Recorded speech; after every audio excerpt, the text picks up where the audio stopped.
a successful businessman found dead in his bed. A wife frantically calling 911, claiming a masked intruder shot her husband.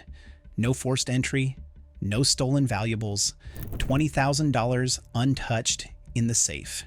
Everything about the scene screamed foul play, but no one was prepared for the twisted series of events that would follow.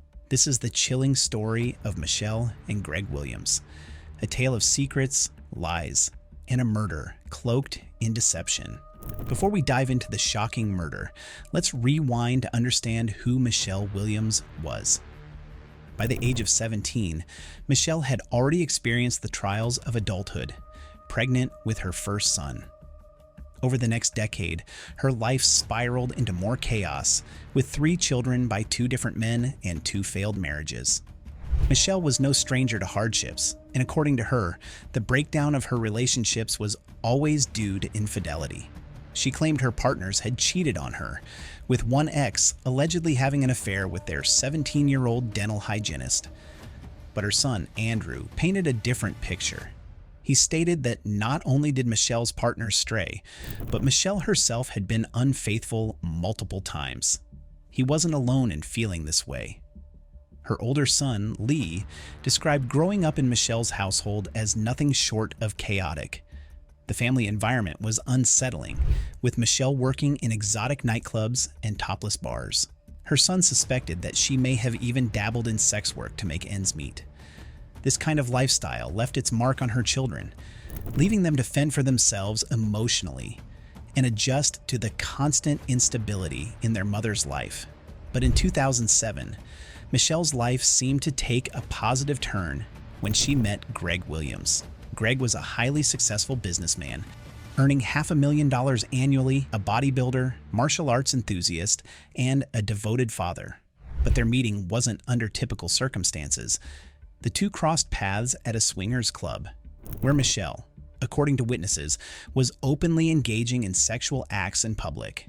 Despite this, Greg was smitten. To Greg, Michelle was captivating, and she offered something alluring, perhaps the excitement and unpredictability he craved. For Michelle, Greg represented the stability, wealth, and luxury she had always dreamed of.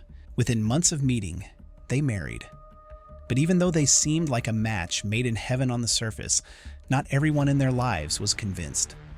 Greg's family and Michelle's own sons had deep reservations about their union. Lee and Andrew, both Army veterans, thought Greg was arrogant and unkind. Michelle's behavior around men, which often involved using her sexuality to manipulate situations, didn't go unnoticed by Greg's relatives either. Greg's sister, Michelle Fletcher, even accused Michelle of attempting to seduce her husband at one point, crawling into an attic with him under suspicious circumstances. Despite the warnings and the clear signs of dysfunction, Greg seemed oblivious, or perhaps he chose to ignore it. Greg's success meant that he could afford to give Michelle the lavish lifestyle she desired. The couple moved into a luxurious home in a gated community in Keller, Texas, and Greg spared no expense to ensure Michelle had everything she wanted. Matching Mercedes-Benz vehicles for their anniversary, a beautiful home, and even a yogurt shop, Blueberries, to keep Michelle busy.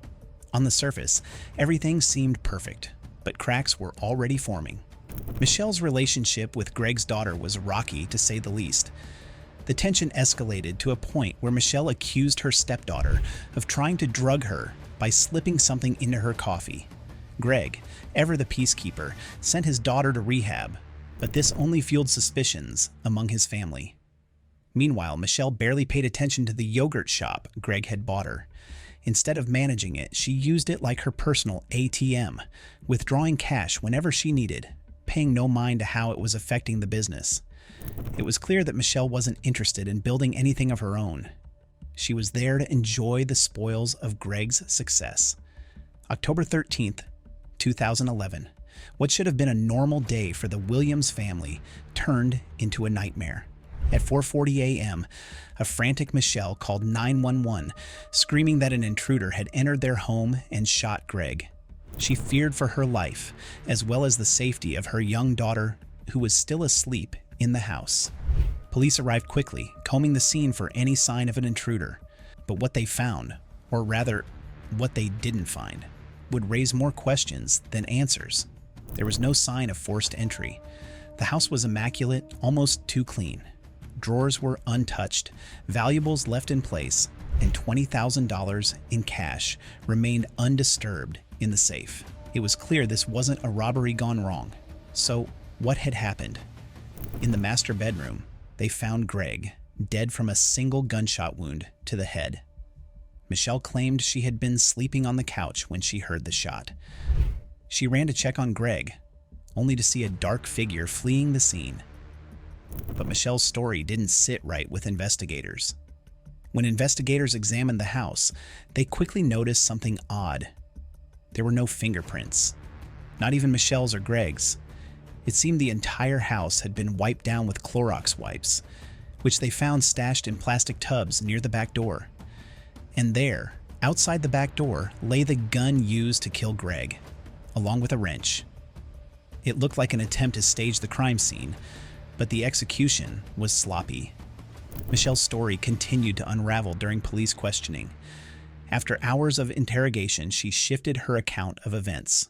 She now claimed that Greg had taken his own life, and she had staged the scene to look like a robbery to protect their young daughter from the trauma of knowing her father had committed suicide. She admitted to wiping down the gun, cleaning Greg's body, and even hitting herself with the wrench to make it look like she had been attacked. But despite her admissions, detectives weren't buying it. There were too many inconsistencies in her story. Forensic experts were brought in to analyze the scene, and what they found contradicted Michelle's claims even further. The autopsy revealed that the bullet wound on Greg's head didn't match the trajectory of a self-inflicted gunshot. The stippling around the wound indicated that the gun was fired from a distance of 6 to 24 inches, not at point-blank range as one might expect in a suicide. The positioning of the gunshot also didn't make sense. It was a straight shot through his head, not angled, which is typical in self-inflicted gunshot wounds. The more investigators dug, the more evidence pointed to foul play, and all fingers seemed to be pointing at Michelle. In the weeks following Greg's death, Michelle's behavior only added to the mounting suspicions. She didn't attend his funeral or involve herself in the arrangements. She quickly sold Greg's beloved yogurt shop and even his highly profitable business for shockingly low prices, disposing of his assets as if she couldn't rid herself of them fast enough. Eventually, the evidence became too overwhelming. Michelle was arrested and charged with evidence tampering, but the case against her continued to build. Though she maintained her innocence, it seemed that the web of lies she had spun was finally unraveling. The story of Michelle and Greg Williams gripped the nation, and the trial that followed became a media sensation. It was a story of ambition, greed, betrayal, and ultimately murder. In the end, Michelle couldn't escape the truth, and justice was served for Greg Williams.